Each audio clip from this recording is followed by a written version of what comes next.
Hello, everyone, and welcome back to the Cup Council. How are we all? Hopefully, all of you are on a fantastic Tuesday, Monday, wherever we are around the world. Even I'm forgetting what day of the week it is. How are we? Hopefully, all of you are having a fantastic evening. Welcome back to our post-match reaction. And post-match reaction, it is the match reaction. Match reaction? It's not even the match reaction. It's the match preview show, Connor. Get it together, man. It is the match preview show. How are we all? Hopefully, all of you are all good and all well. Of course, the Reds do take on Lille. Of course, the French side. Of course, obviously, Jonathan David plays for them. But more importantly, of course, if Liverpool do get the 3 points, then Liverpool automatically qualify for the next round of the Champions League. Of course, obviously, we'll go through to the round of 16. Of course, we don't play the extra 2 games because, of course, we automatically qualify in that aspect of things. But also as well, of course, Liverpool, I think if we do beat Lille, will go through as winners of the Champions League table as well. I don't think we need any more points than that as well. But yeah, it is. I think that's the case anyway. If anyone, again, if I am wrong, then do let me know in the comments down below. But evening, Doug, as well. Hopefully doing well. And Doug also saying, is it just me or is Roberto Sanchez the equivalent of Chelsea's version of Simon Mignolet? Not good enough for the title-winning goalkeeper. He's cost Chelsea so much. I haven't seen the game. I've just quickly caught Jamie Carragher. Obviously, I think Petit just speaking on him now, and yeah, the Wolves' goal is completely his fault, which again, that's all laugh at Chelsea. Anyway, and just for the record, if anyone's wondering what this is, again, I've been wondering where it is all day. Supposedly, again, I could have had an allergic reaction. I don't know what it is, but I've got a thick lip. And it's doing me head in. So hopefully, again, I don't have a lisp or anything unusual coming out of my voice today anyway. But look, we are here to discuss, of course, Liverpool-Lille, of course, back in Champions League action. It is weird to say that we are in Champions League action, obviously, in January. You know, normally, of course, everything is done by now. But, of course, with the 2 extra games added to, of course, this new league phase, of course, you know, us playing Lille, and, of course, I think next week as well, we play PSV. It's a bit weird, isn't it? You know, when you do look on the schedule and you look on the calendar and you go, bloody hell, we're playing Champions League games in January, but still, of course, you know, the fact that Liverpool can basically get automatic qualification tomorrow, I think we only need a point as well, which would be the best thing possible. But still, you know, 3 points again would automatically mean Liverpool win the Champions League table, which for me would put down a marker, you know, for Liverpool. I believe that truly. I think Liverpool would truly put themselves down and going like, look, this is, you know, this is the team not to mess with throughout Europe. I think teams already have that perspective of Liverpool already, but obviously with a new manager and Arne Slot finishing top of the group or top of the table unbeaten, you know, that would be, you know, some going and being the only team, I think, to do it. I think at the minute, I think, did Inter Milan lose their game? Let me double check this before I do come out with absolute dross coming out of my mouth. But yeah, Liverpool are the only team left unbeaten in the Champions League. I couldn't remember whether or not Inter Milan lost their last game, but no, Liverpool's still the only team remaining unbeaten at the present moment of time. I know that there's 3 teams in the Europa League as well that are unbeaten, but it's not the Champions League, is it realistically? Let's be perfectly honest. But no, you're absolutely spot on, says Doug. And Cunha swings a corner in, and Sanchez punches it and goes to Mac Doherty. Oh, there we go. Classic Chelsea then. Again, they can have, you know, Cole Palmer, they can have, you know, Nicholas Jackson, they can have whoever they want up top, but their defense is awful. You know, let's be perfectly honest. It is shocking, realistically. But, you know, I don't want to talk about Chelsea. I want to talk about Liverpool, and I want to talk about Lille, especially. You know, look, you know, I'm not going to sit here and go, oh, you know, I'm an avid watcher of Lille and French football, and of course, unless Liverpool are being linked with, you know, 1 or 2 players, of course, I will occasionally watch the odd game or 2. But you know, looking at it, you know, Lille, they're 21 games unbeaten in all competitions so far. Their last defeat was to Sporting back in September. I believe it was a 2-0 defeat they suffered to Sporting. And, you know, even looking at their fixtures, looking around that time where they were losing, looking at them now, and you look at certain games, from Sporting, they lost to Saint Etienne, they lost to PSG, they lost to Slavia Prague, who again, when you look at it like that, it's a bit mad considering where both are at the moment. But they were on a proper losing streak. I think that they lost 4 in a row. And then since then, I know a lot of them have been drawn.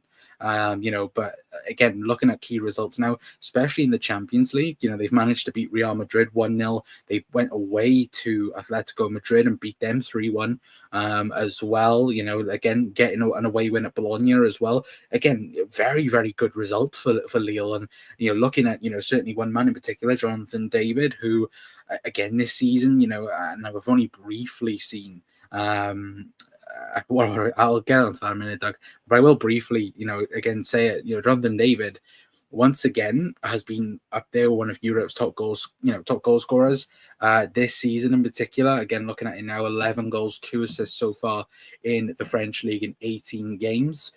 Just looking at the overall season, again, 30 games played, 17 goals, 7 assists for him this season, which, again, when you look at the consistent level, again, last season, 26 goals, 7 assists. The season before that, 26 goals, 4 assists. Even the season before then, 19 goals in all competitions as well. So I think one to keep an eye on potentially for the summer is Jonathan David. I do believe that. I think Jonathan David, not for Liverpool, look, it makes the perfect sense that Liverpool will go on to do business with him because it's a free transfer. We all know Liverpool absolutely love a free transfer, and they do. Let's be perfectly honest. Liverpool devour, these types of deals, but I don't think he's Liverpool quality for me. Again, but that's taken from the French league. But also considering it, again, he's 25 years old. He'll be he's 20. Oh, he's just turned 25 as well. So he's in that bracket of potential Liverpool targets. You could say that as well. Obviously, market value around £46 million. And you know what? If Liverpool are looking for a striker, I wouldn't think Liverpool wouldn't put their names in the bracket for him. But then I also think teams like Barcelona and other teams like this would go for him because he's a free transfer. And, you look at the statistics over the last couple of seasons, he's had very good seasons, though it is the French league. But again, we've seen in the past where players from the French league have come to the other clubs in Europe and done really, really amazingly well. Look at us, for example, with Fabinho. Obviously, Ibu come through the PSG academy as well. So again, there is plenty of talent through the French league and the French development systems as well, of course, anyway. But again, let me know who all of you are, of course, as well. What have you done to your lip? Again, I woke up this morning with this out here. I can't tell you what happened. My nan thought that I punched myself in the face when I woke up this morning. I don't know. I thought I had an allergic reaction to something, but apparently I'm okay. But yeah, basically I had a proper lisp this morning. And yeah, it was pretty funny. I'm not gonna lie, but again, it was a little bit puffy last night. This is why there was no show last night. Because again, I wanted to do a show, but it was properly out there, and I thought, oh, maybe it's something, and I think maybe I've bit on my mouth and I've not really realized it, and then yeah, it ended up being swollen, and I was just like, yeah, I don't know what I've done, but who knows what I've done anyway. But look, all good. It's just a bit painful. And again, I'm trying not to bite down on it. So I'm trying to speak slower. And I'm trying to not, not do the usual stuff anyway. But how strong should we go tomorrow? Well, I think pretty strong, now thinking about it, because again, Lille are no pushover.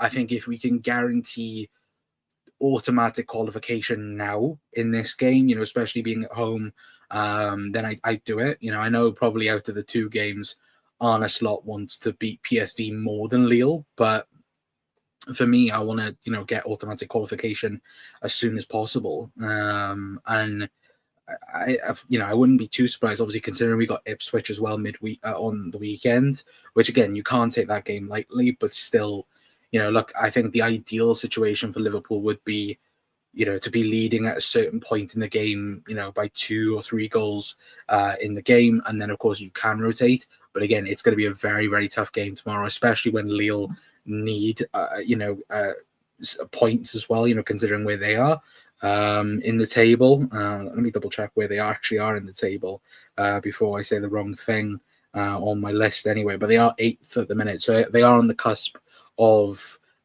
on the European stages at the minute. I will quickly go and have a look who they do have in their other game. In the Champions League, they have Feyenoord in the Champions League in their game at home. So again, who knows in that aspect of things. But yeah, I think we go pretty strong. I've gone, my starting 11, I've gone half-ish strong for the game anyway. But Gary Singtalia will be one would sell Jota in the summer and replace him with Dusan Vlahovic. Maybe agree with the first part of what you're saying, Gary. Definitely not the second part, mate. No, I don't rate Vlahovic personally. I'd much rather Jonathan David. I'm not gonna lie. That was going to be the case, but yeah, no, I'm not a huge fan myself of Vlahovic. I think Vlahovic was kind of like the flavor of the month, kind of like Luka Jovic. And then just sadly hasn't worked out at Juve as well. Which, to be fair, right, and I when somebody said this to me the other day, I couldn't quite believe it. Juventus are unbeaten in Serie A, and they are 7th, I think, at the minute. Let me double check this because I checked it up myself, and I was like, "There's no way Juve are unbeaten in Serie A," because again, they're not in the title fight. I've not heard of Juve being anywhere in the conversation for the Serie A. But yeah, they're 5th at the minute. They've got 8 wins and 13 draws. Now, I know Arsenal fans go on about, being invincible, right? And Juventus can definitely go invincible this season. But the 8 games they've won and 13 they've drawn. They've scored 34 goals and conceded 17 this season. They're on 37 points. They are, what's that? They're 13 points behind Napoli in Serie A. Like that, that's ridiculous. Would that be the first time ever somebody has been unbeaten and not won a league title? Doug, you're in the chat. You would know, my friend. If that's ever been a possibility. I'd be very surprised if that hasn't happened before. But again, who knows in the football world anyway. But it's proper. It's probably a sore or paper cut, mate, and that's painful, probably. But yeah, it is proper sore at the minute. But big up goal as well. Hope you're doing well. Saying one would keep Jota even if he gets half a season worth from him. He has the best goal ratio in the team. Yeah, no, he does. He is the best finisher at the club. 100% he is. But yeah, it is. It is a bit annoying with Jota, and then I'm going to speak about him in a minute anyway, because of course the press conference was today, and we did have a bit of news on him as well. But have they had 13 or 14 draws? Yeah, I already said that as well. It's bad though. I very much didn't surprise that. Yeah, 13 draws they've had this season, which is outrageous for a team like Juve anyway. But you guys have already spoken about him in the chat. And speaking on Diogo Jota again, Honest Lot confirmed that he expects Jota to be out for weeks and not months, which put that in your own interpretation for what that means. Again, it's not great, is it? I know obviously the overloads of work, obviously him coming back, and we probably have rushed him back, because again, we've needed him. You look at Forest, came on, got the equaliser. We probably, and every single time we've kind of brought Jota back. United game, we brought him back way too quickly, and even now, I think when we've brought him back too quickly, and now we've definitely paid the price for it. He's now going to be out for weeks. Arne Slot didn't confirm any more than that. He didn't say months. He said that he expected it to be weeks. But in also saying that, he at the start of the season he did say it would be a few weeks for Jota, and it ended up being 3 months. So take that in your own interpretation. But I think there is a big question mark in the summer of what Liverpool do. With Diogo Jota, I think you could definitely, for example, you could 100% see the pros and cons, for Diogo Jota. The pros are whenever he is playing, he's always involved. Again, if Liverpool need a goal, he's definitely going to be in the conversation. Around that, you look at certain other things as well, where Jota offers you so much quality. And as goal ratio said, but in terms of, again, even if you get a half decent season out of him, you're getting plenty of goals out of him, or plenty of involvement with him.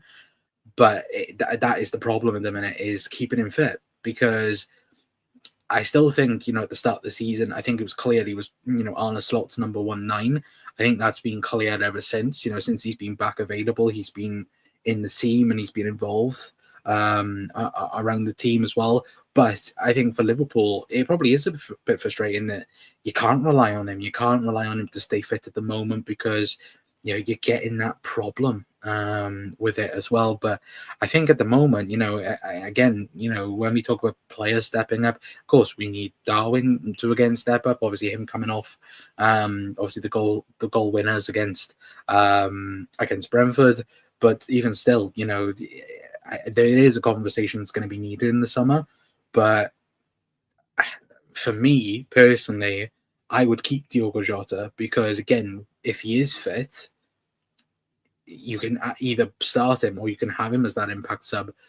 But again, when we're talking about contracts and, would you offer Jota a new deal or whatever, then no, and it would be a simple no, because at the minute, he can't stay fit. And that is a real worry for him anyway. But again, let me know your guys' thoughts on Diogo Jota. And of course, obviously, Joe Gomez again was seen in training. Obviously not in training, sorry, in terms of, again, he was doing light sessions, wasn't he?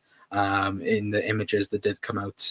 Hopefully he'll be back really soon as well. But apart from that, no fresh injury news apart from Diogo Jota, which is good news for Liverpool anyway. But Gary saying Connor Nunes will get a winner's medal, hopefully. Hopefully he'll get 2 or 3 this season, hopefully. Anyway, but big up Ozan as well. Hopefully doing well. Kyle as well saying we keep rushing players back. 100% agree. It's been a trait to Liverpool so far this season, and we need to kind of stop that. To be fair, anyway. But Carl says Jota will be back when Team of the Year finishes, so about 3 weeks. Yeah, it's a bit weird, isn't it? That he's mysteriously got injured. So as soon as the big promo comes out on FIFA, but no, look, it is frustrating. With Diogo Jota, because I think if he could stay fit for an entire season, he could get 20 plus goals easily in all competitions. But again, him staying fit is another freaking question as well. But Doug says, so I've checked in the 2007-2008 season, Red Star Belgrade had an unbeaten season, 33 matches, but didn't win the league title. Partizan Belgrade won the title on goals scored, which is mad. That is mad. To be fair, that's a very mad start. Well done, Doug, finding that. Wouldn't it be better to have raw talent than stay fit and could be trained to take the place of barely fit player? True. You could have that, but I don't know.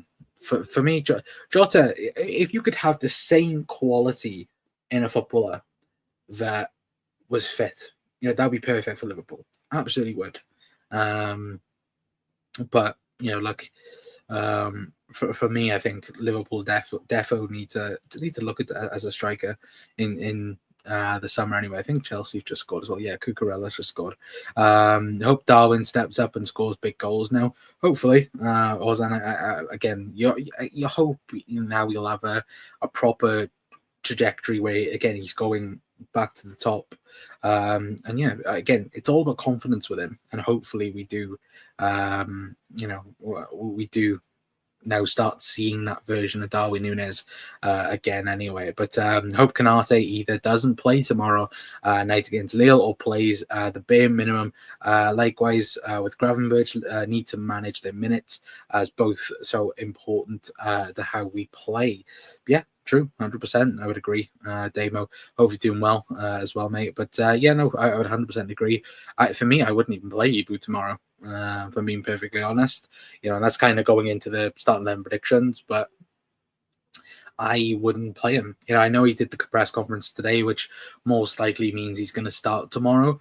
But I definitely wouldn't play him because, he spoke about it earlier, didn't he? About, how he's rushed back from that knee injury and he hasn't been 100% fit since. Again, when Arne Slot, I think, was asked upon it as well, even he confirmed that Ibu's been playing with painkillers, since he's been back from the knee injury, which, again, I think all of us have said that, haven't we? That Ibu hasn't looked comfortable, playing at times, which, again, that's probably a bad thing, long term. Obviously, short term, it's great because, again, Liverpool have Ibu Konate back available and fit and ready, but having, again, long term vision, going down the road, that could be very, very bad for Liverpool.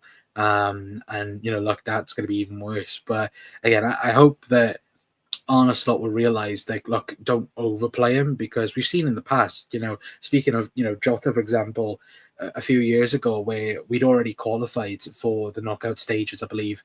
And Jurgen Klopp decides to play Diogo Jota. Now, I think Jota had played an unbelievable amount of games, and then got injured and was out for, I think, 2.5 months, 3 months.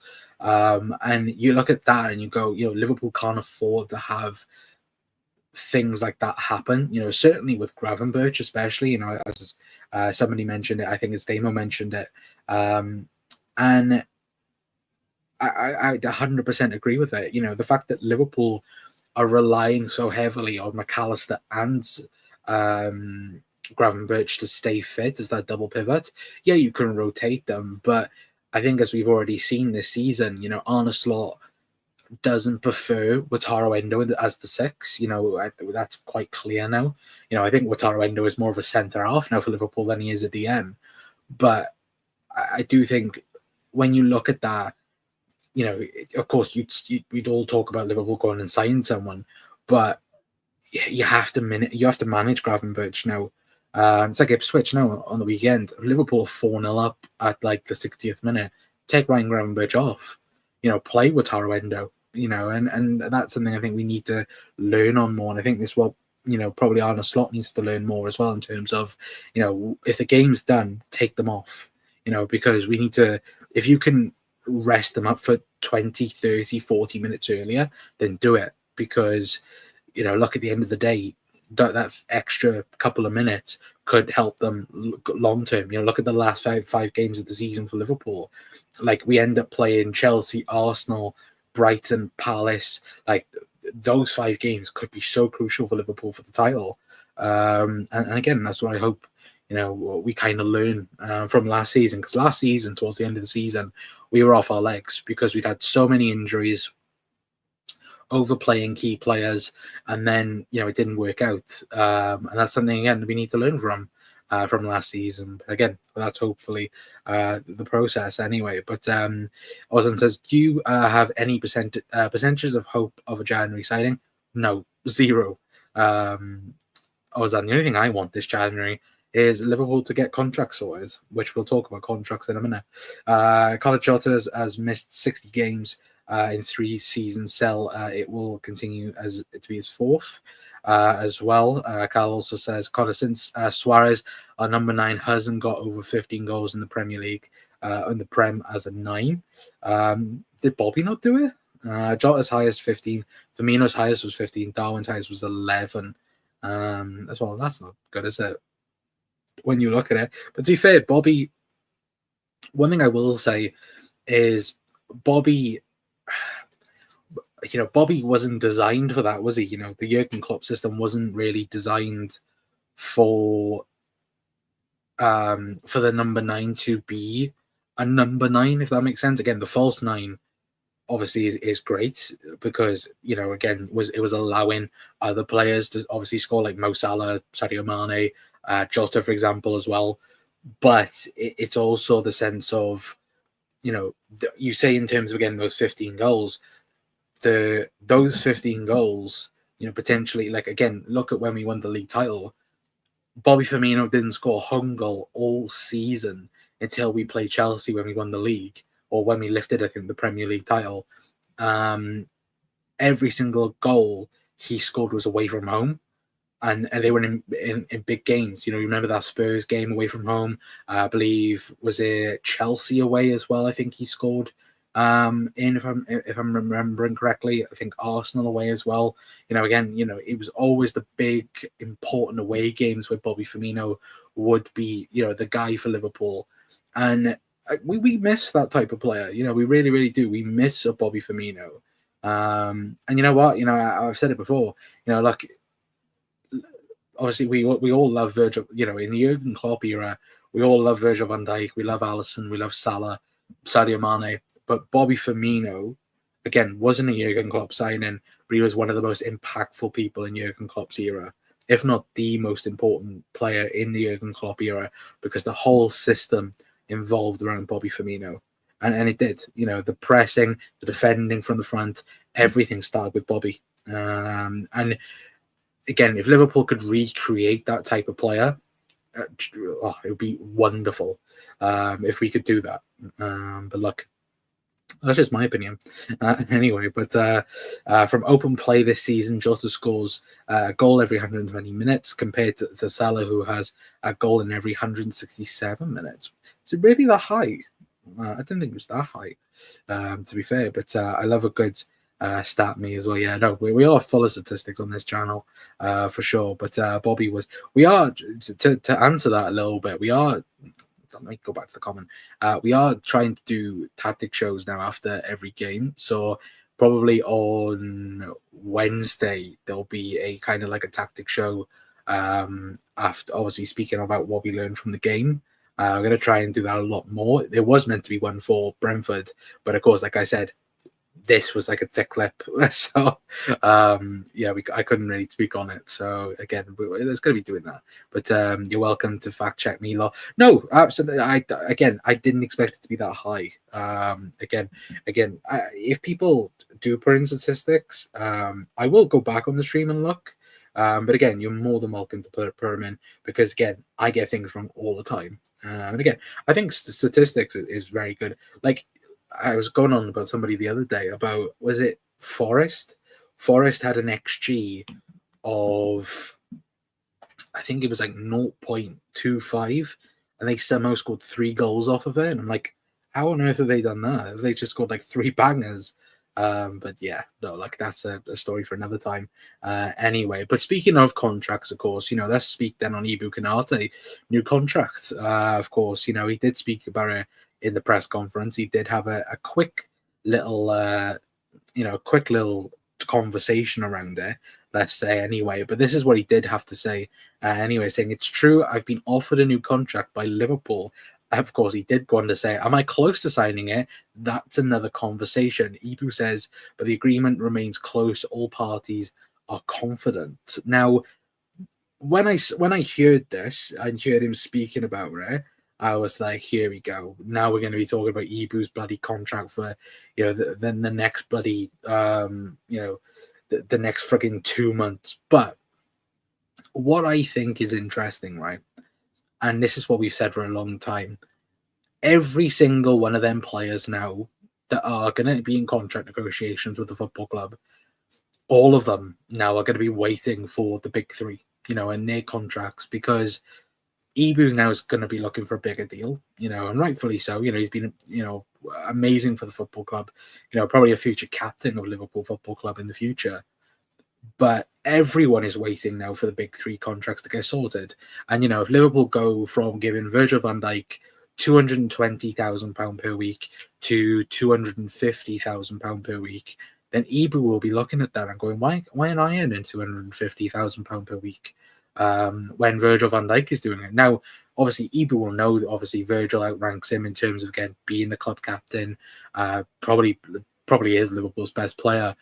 But Ibu, again, will be looking, I should be earning more towards that 250 a week. And, again, say if Liverpool have offered Ibu, 190,000 pound per week, he might be going and going, why aren't you giving me the 220 a week? Or this, that, and the other. I think that's something now where the club have really put themselves in a situation where, once one of them signs, all the rest of them are like, I want that. I want to be earning towards that. And I think, at the minute, once one of them signs, I think all of them will sign, in my opinion. But we need to get it together sorted. We need to get him sorted. We need to get, of course, the big three sorted. And hopefully that will be done very, very soon anyway. But as Callum says, as a footballer, honestly, 10 to 30k should be fine. Tax is hardly now for the outrageous. Yeah, true.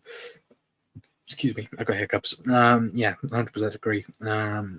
Cole says, not including penalty, Salah exactly takes them none.